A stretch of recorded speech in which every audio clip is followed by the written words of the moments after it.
Bonjour à tous, vous êtes super nombreux à me dire que la première chose qui vous bloque quand vous voulez pratiquer le handstand, c'est la peur de tomber. Alors aujourd'hui, je vais faire un petit cours assez rapide où vous allez pouvoir appliquer pas mal d'exercices qui vont vous permettre de surmonter cette peur de tomber dans les inversions. Il faut savoir que déjà la peur vient du fait qu'en général on se concentre sur ce qu'on ne doit pas faire. C'est-à-dire que par exemple si vous êtes en voiture et qu'il y a un gros trou et que vous vous fixez sur ce trou, et bien évidemment vous allez vous prendre le trou. Donc en vrai, plus on va se concentrer sur là où on ne veut pas aller, plus on va aller là où il ne faut pas aller. Donc plus vous allez vous répéter que vous avez peur de tomber et plus vous allez tomber. Si vous voyez là où je veux en venir. Donc c'est un peu, on va apprendre dans ce cours ici à quand même apprendre à tomber pour pas se faire peur, et ça va vraiment vous aider quand vous allez pouvoir travailler peut-être au mur, que ce soit à ventre au mur ou quand vous allez démarrer votre pratique dans l'espace. Donc on va commencer avec des exercices en mouvement. Il vous faut quand même de la place, que ce soit dans votre jardin, à la plage, sur une plaine ou dans votre salon en poussant les meubles. Démarrez toujours avec un petit échauffement pour vos mains, vos poignets si vous ne l'avez pas encore fait. Allez chercher des petits exercices pour vous aider déjà à vous sentir beaucoup mieux sur les mains. Et on va simplement venir à quatre pattes, paume de main à plat au sol, les genoux posés en dessous des hanches, et on va pousser dans les mains, arrondir le dos, rentrer le ventre, monter les genoux à quelques centimètres de la terre. Et on va avancer main et pied opposés. Donc main droite, pied gauche. Main gauche, pied droit. Main droite, pied gauche. Et continuez comme ça, en repoussant la terre toujours. Ça va vous permettre déjà de conscientiser, et vous pouvez faire à l'envers, en allant chercher à déplacer à chaque fois une main, un pied, une main, un pied. Une main, un pied. Ça, vous pouvez le faire vraiment en échauffement. Ça va vous aider à vous sentir déjà en appui sur vos mains. Deuxième petit exercice que vous pourrez répéter. Je fais les exercices assez rapidement, mais n'hésitez pas à mettre la vidéo en pause pour pouvoir les faire plus longtemps. Vous allez pouvoir placer les mains sur le sol. Donc on vient ici comme en squat. On va poser, c'est mon pied droit qui est devant. Je pose ma main gauche devant mon pied droit, puis ma main droite sur le côté. Je pose mes mains et je vais venir juste faire un petit saut pour que mon pied gauche se ramène derrière ma main droite. Hop, pied gauche, pied droit. Main gauche, main droite, pied gauche, pied droit. Main gauche, main droite, pied gauche, pied droit. Puis dans l'autre sens, donc j'ai ma main droite devant mon pied gauche, puis ma main gauche. Je switch, pied droit derrière ma main gauche et pied gauche. Main droite, main gauche, pied droit, pied gauche. Main droite, main gauche, pied droit, pied gauche. Main droite, main gauche, pied droit, pied gauche. Si vous voulez le faire avec un peu plus de hauteur au niveau du bassin, donc là je reviens, main gauche, main droite, hop, je saute un petit peu plus. Pour trouver un petit peu plus de air time, puis je change de mouvement. Ça vous amène toujours à apprendre à vous déplacer dans l'espace et prendre conscience de votre place, conscience de votre corps en mouvement dans l'espace. Et en jouant avec ces petits exercices qui viennent du primal movement, vous allez pouvoir vraiment vous amuser à vous déplacer de manière fun. Et donc apprivoiser un petit peu plus votre corps, parce que c'est souvent ça le premier problème on a peur de tomber, parce qu'on n'a pas encore l'habitude de jouer comme ça de manière assez fluide dans l'espace. Si vous venez du monde du yoga, on reste sur un tapis. Si vous venez du monde du cirque, peut-être que vous êtes plus habitué à ça d'ailleurs. Deuxième étape, enfin plutôt la troisième étape, on va venir du coup commencer à monter au mur en handstand. Donc ça veut dire qu'il faut savoir déjà, en tout cas avoir déjà une petite approche de monter au mur. Parce que si vous ne savez pas encore monter entre guillemets en handstand, la peur de tomber, pour moi, elle n'existe pas. Parce que la peur de tomber vient dès le moment où on dépasse le point d'équilibre, donc où on va trop loin. Et donc c'est souvent dans ce moment où on va trop loin qu'on doit se rattraper de ne pas tomber. Je ne vais pas parler de la chute. Il y en a qui me disent souvent « Ouais, mais j'ai peur de tomber sur le dos, donc à plat ». Je ne vais pas parler de celle-là, parce que celle-là, il faut vraiment l'éviter. Et moi, je vous recommande vraiment de travailler par deux avec un partenaire, d'embêter quelqu'un à la maison ou un ami ou autre, pour que vous puissiez vraiment vous sentir en sécurité. Et si vraiment vous êtes tout seul, alors mettez des matelas, posez un maximum de choses de l'autre côté, si vous avez l'habitude d'être tombé de l'autre côté. C'est qu'il manque en général un contrôle de votre corps, ou en tout cas vous avez relâché certainement quelque part. Donc pour moi, ça vous invitera plutôt à travailler votre renforcement musculaire et retrouver un peu des exercices beaucoup plus techniques au mur, plutôt que tout le temps kicker et tomber de l'autre côté, quoi. Moi, je vais vraiment chercher à apprendre à tomber d'un côté et de l'autre. Donc ça veut dire apprendre à faire cette roue que vous connaissez en général qu'on fait avec les enfants dans le jardin. Donc on va le faire en mouvement ici. Juste, vous pouvez, pour commencer même, avant de faire cette roue, vous placez juste, là j'ai ma main gauche. C'est pas mon bon côté en plus, donc je pose ma main gauche et je vais venir comme tracer un triangle entre mon pied, ma main et mon autre main que je dois poser. Donc main droite à peu près dans ce petit triangle pour commencer à venir hop, sauter et passer de l'autre côté. C'est la roue de version très simple. Donc je pose ici ma main droite. Je fais ce petit triangle, je pose ma main gauche. Mon pied qui est à l'arrière va passer derrière la main. Vous voyez? Si je refais ici dans ce sens-là, c'est mon pied arrière qui passe devant ma main droite qui est devant. Hop! Hop!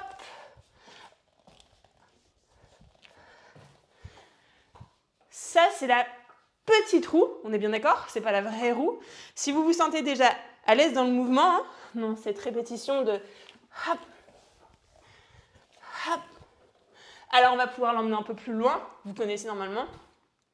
En tout cas, vous voyez peut-être avec vos enfants. Donc là, on va aligner, on va imaginer vraiment une ligne où on va garder les mains alignées sur cette même ligne. Je pose ma main gauche, je pose ma main droite, je pousse et je passe. Vous voyez? Main droite, main gauche, hop. Et j'essaie de prendre un peu plus de hauteur. Peut-être que les genoux vont rester pliés, c'est pas grave. Au fur et à mesure, essayez de le faire en tendant les jambes et en restant sur cette ligne.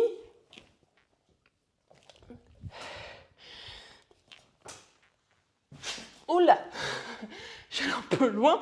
En plus, il y a un clou sur mon mur, c'est ma arraché ma chaussette. J'enlève mes chaussettes. Faites attention à votre maison. Donc, on essaye encore une fois. On garde la ligne. Main gauche, main droite. On garde la ligne. Ouh. Il y a toujours un côté de toute façon où c'est une catastrophe, vous inquiétez pas. C'est en répétant, le salon c'est souvent pas idéal pour faire cet exercice parce qu'on n'a souvent pas assez d'espace. Donc allez dans votre jardin si il pleut pas ou allez sur la plage si vous êtes en vacances, ce sera beaucoup mieux. Maintenant qu'on a l'idée, donc répétez la roue, c'est ce qui va vous amener encore plus en tout cas de représentation sur comment tomber, puisque c'est quand on est au mur, on tombe à droite ou à gauche. On ne va pas tomber de l'autre côté. Donc je vais commencer à travailler au mur. Ce qu'on va faire, c'est monter en handstand. Juste un clou qui m'embête, mais on va faire avec. Donc je monte en diagonale, puis en handstand au mur. Donc là, je vais chercher en fait à reculer, monter mes pieds et reculer mes mains. Donc déplacer en fait mes mains pour monter mes pieds. Allez voir jusqu'où vous pouvez aller, est-ce que c'est proche du mur ou pas, mais dans tous les cas, ce que je veux, c'est pouvoir, avec grâce, ramener ensuite les mains vers l'avant pour redescendre tranquillement les pieds, sans trop être essoufflé, entre guillemets, de faire ce mouvement en contrôle. Je le refais, donc je monte, je recule, parce que quand on tombe, on doit reculer, en tout cas avancer une main. On doit être capable de bouger nos mains. Parce que sinon, effectivement, si vous n'êtes pas capable de déplacer une main, alors potentiellement vous allez tomber à plat sur le dos. Répétez ça, avancez, faites-le 3-4 fois si vous pouvez, avancez et reculez. Une fois que vous l'avez, on va essayer de monter en handstand au mur. Donc cette fois, dos au mur. Je suis toujours dans un endroit où j'ai pas beaucoup de place, donc je vais faire de mon mieux pour pas me faire mal. Ok. Une fois que je suis ici, là maintenant, je me dis que je vais descendre, c'est ma jambe droite. Donc c'est la jambe droite qui va aller vers vous, vers la caméra. Jambe droite, jambe gauche. Ok? On fait juste ça pour le moment. On remonte en handstand. La jambe droite s'ouvre, je descends la jambe droite, la jambe gauche.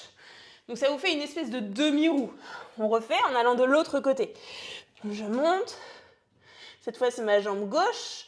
Je passe gauche. Ok? On continue encore une fois. Répétez ici ce mouvement autant que vous voulez. Ouh là là, je suis trop proche du mur. Autant de fois que vous voulez. Tant que vous avez vraiment conscience du mouvement. Maintenant qu'on a compris, on va pouvoir rajouter un petit mouvement avec la main. Parce que quand vous serez dans l'espace, vous allez potentiellement avancer la main. Regardez par ici. Ici, on est sur les pieds. On vient sur les orteils. Si on va trop vers l'avant, j'avance un pied. J'avance un pied pour pas tomber à plat et envoyer ma tête sur le sol. Si je refais, je monte. Si je bascule trop vers l'avant, donc j'ai automatiquement, intuitivement, un pied qui avance. Et c'est la même chose quand on a la tête à l'envers, quand on se met sur les mains, bah, automatiquement, si je vais trop loin, et ben, hop, j'ai une main, voire deux, qui avance. C'est parce que mon point d'équilibre est allé au-delà de ce qu'il faudrait, donc je me rattrape en me protégeant, donc en avançant une main. On va y aller ensemble. Je vais vous inviter à kicker au mur en n'étant pas trop proche. Donc, je m'éloigne un petit peu du mur. Il va falloir kicker plus fort peut-être pour monter si votre mur est là. Et là, ce que je vais faire, c'est que je vais avancer ma main droite, hop, pour laisser tomber ma jambe droite et ma jambe gauche sur le côté. Donc, j'avance, main droite, pied droit qui tombe, en demi-roue, pied gauche. Je recommence. Je monte, hop, j'avance ma main droite, hop, je tombe à droite. 1, 2. C'est possible que dans la réalité, vous avancez votre main droite, mais vous tombez à gauche. En vrai, vous verrez ce qui se passe. Le but du jeu, c'est de comprendre que vous pouvez vous rattraper et que votre corps, il se dise, en fait, tu vas pas tomber dans le trou avec la voiture, tu vas pouvoir esquiver ton mouvement, faire un petit coup de volant pour passer à côté de ce trou. Même si c'est en dernière minute, il y a moyen de le faire. Donc c'est la même chose en inversion. Tu vas pas tomber de l'autre côté, tu vas pouvoir juste faire un petit mouvement pour esquiver cette chute et pouvoir t'en sortir de manière différente. On essaie de l'autre côté, donc toujours pas trop loin du mur, on kick, aidez-vous de quelqu'un si vous n'avez pas encore le kick au mur. On avance la main gauche maintenant, main gauche, pied droit. Répétez ces mouvements, faites-le 3 à 5 fois, peut-être plusieurs répétitions, un peu chaque jour. Je dis pas que ça va être magique d'un coup, mais ça va vous aider vraiment plus tard. Et quand vous êtes prêts, eh ben, amusez-vous, allez-y, vous kickez dans l'espace. Who let the dogs out? Who let the dogs out? Who let the dogs out?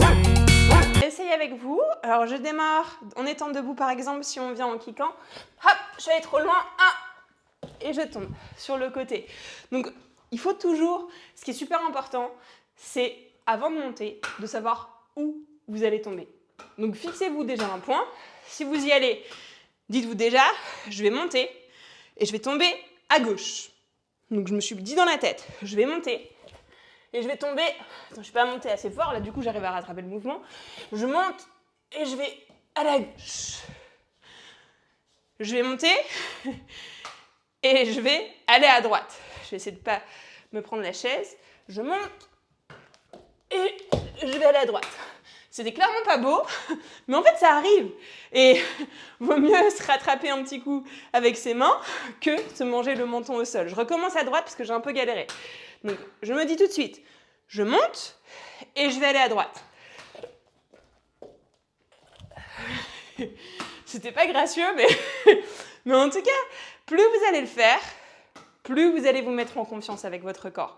Peut-être que le handstand, vous allez le tenir, et dans ce cas, pourquoi tomber? Juste pensez à revenir. C'est aussi la clé, c'est que vous n'êtes pas forcément obligé de tomber d'un côté. Vous pouvez aussi vous dire, j'apprends à revenir. Parce qu'en revenant, ça veut dire que vous êtes capable de contrôler votre mouvement de retour. Parce que souvent, quand on monte, si je suis allée trop loin, c'est que j'ai lâché quelque chose. En général, ça vient plutôt des épaules. C'est que vous avez lâché beaucoup trop au niveau des épaules, votre élévation d'épaule. Si vous êtes capable de vous dire, je monte et je reviens. Ça, c'est presque plus intelligent quand même. Je monte et je reviens. Ça vous évite en fait tous ces petits moments de galère. Et quand vous montez, je me suis rattrapée, vous avez vu avec mes mains, mais plus je push, plus je tends mes bras, plus je suis capable de tenir mon handstand. Et là, quand je veux, je reviens parce que je me dis, ma décision, c'est de revenir. Donc ça devient des exercices à pratiquer au quotidien. Ça fait partie en fait de mes programmes que vous pourrez rejoindre, que ce soit le Unlock Your Handstand ou même dans Flip Your Perspective que je pourrais vous partager si vous voulez en lien. Ça demande d'amener en fait dans votre pratique du renforcement musculaire, travailler la force, la flexibilité, la mobilité. Construire en fait au fur et à mesure dans votre pratique, si vous êtes dans le milieu du yoga, de construire une pratique en fait régulière qui va vous amener du coup cette force dans les épaules, cet engagement dans tout le corps, cet engagement dans les jambes, cet engagement dans les abdos. Parce que c'est pas que les abdos ou c'est pas que les bras, c'est un gainage complet du corps. Si vous venez du monde du pilates, du cirque, de la gym, vous avez certainement une autre conscience de votre corps et peut-être plus de chance ou pas, selon ce que vous faites au quotidien, de tenir votre handstand. Aujourd'hui, c'est une petite approche. Si vous allez encore plus loin dans cette pratique, j'ai construit dans Unlock Your Handstand un cours vraiment un peu plus complet avec beaucoup plus de primal movement, donc d'animal flow, de mouvements dans l'espace, dans lequel vous pourrez jouer et vous amuser. Je vous mets le lien ici en bas si vous voulez rejoindre directement ce programme. J'espère que ça vous aura plu et que vous aurez déjà peut-être expérimenté un peu plus comment apprendre à tomber et ne pas vous blesser dans votre pratique du handstand. Je vous souhaite une très belle journée et on se revoit très vite. À bientôt. Ciao.